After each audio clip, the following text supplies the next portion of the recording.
And there was one other thing I was going to mention. I'm hoping if I talk about it long enough, I'm going to remember. But, now what was it? Hold on. Hello again. Now, I don't know if you're like me in the past.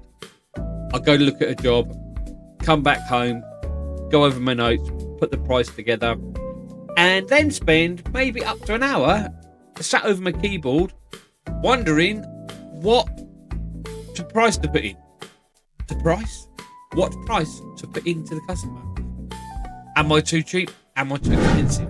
Well, today I had a phone call from someone I've been working with on and off over the last sort of 6 months. And it's sort of everything I've been helping him with has come together. So let me share this story about how this frustration of knowing exactly how to put your price together can be eliminated more or less overnight. I got frustrated with this problem of every time I priced a job not knowing exactly what price to put in, and I thought it was just driving me mad. I sort of put this in place about 3-4 years ago, but about 12 months ago I actually put all this in, put the basics, the foundation into a PDF, which I'll put around here somewhere. It'll come up, and basically what it is a guide to help you, painter and decorator, sort out your day work rate, what you need to be charging a day. Working with this person, I'm going to call him Bob, good old Bob. Working with Bob, I've known him for a few years, and he was struggling with exactly that same problem. Didn't really know what he should be charging, what his costs were, as sort of favour and as a test really to see if what I create actually worked.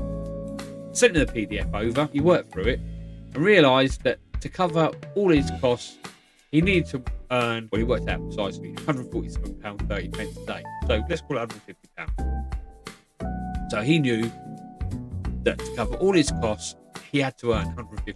All went fine until we were talking a while ago and he actually confessed to me and said, look, I know I need to be earning £100 a day, but I've not been sticking to it. I've been working for less than that. So at that point I sort of lost my mind a little bit and said to him, look, you do realise that it's actually costing you. You might as well be paying the customer to go to work.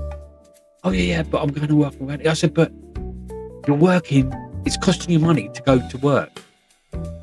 So we had that little to do. On to recently, beginning this week, I get a phone call with, better just mention that also, because Bob had got himself into a bit of a tiz, there was a customer that a few things didn't go right, as we all have, things go wrong. It always tends to be that one thing goes wrong and then it just sort of tumbles down. It's sort of, it's like when you have bad jobs. You don't just have one bad job. You have one bad job, followed by another. It normally comes in threes. You normally have to do one crappy job and it just sort of, I think you lose your confidence or you lose your way or something happens to make you think, I don't know, but it does seem to be you just don't have one bad job, you have three. So if you're on a bad job now, get ready because you've got two more to come. Anyway, so Bob had a bit of problems, so I helped him out with a little bit. The customers taking him to court if he didn't sort out a few things, so I helped Bob out with a few quid. Back to the story. So early this week I get a phone call, probably the best sort of phone call you can get. A phone call that starts off with, send me your bank details. Fantastic. I said, okay, why, what's happened? We've been speaking the previous week about a job that he was pricing up, and again, doubting himself, and ahhing, and I was feeling a little bit frustrated because I said, look, you're good at your job, you turn out a good job, everybody tells you do a good job, but you're just not, you're not charging your worth. You know what you should be charging minimum, you could do a good job. The thing that's letting you down is your head. You need to just get out there, put the price in, and just forget it. You know what you need to be earning. Have that confidence. They get a phone call, send me bank details. Turns out Bob had put in the proper price that he should be charging. Customer has accepted his price, and he also added on a day extra in case anything goes wrong. So he's built in that little bit of barrier as well for something to go wrong, which is fantastic. So basically, the long and short of this video is if you're doubting yourself on your pricing, sort out what you need to be earning a day, and then when the customer ums and ahs and says you're too expensive, you know you're not too expensive. So like I say, I'll leave a link to the PDF below. If you're interested in reading through that, you're more than welcome to use it.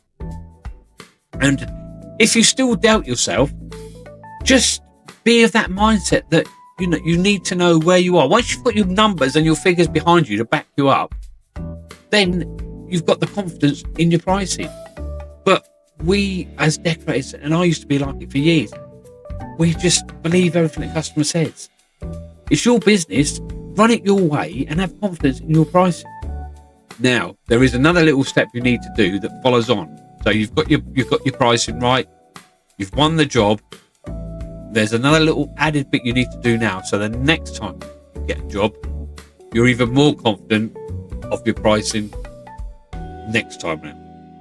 And if you want to know what that is, watch this video next.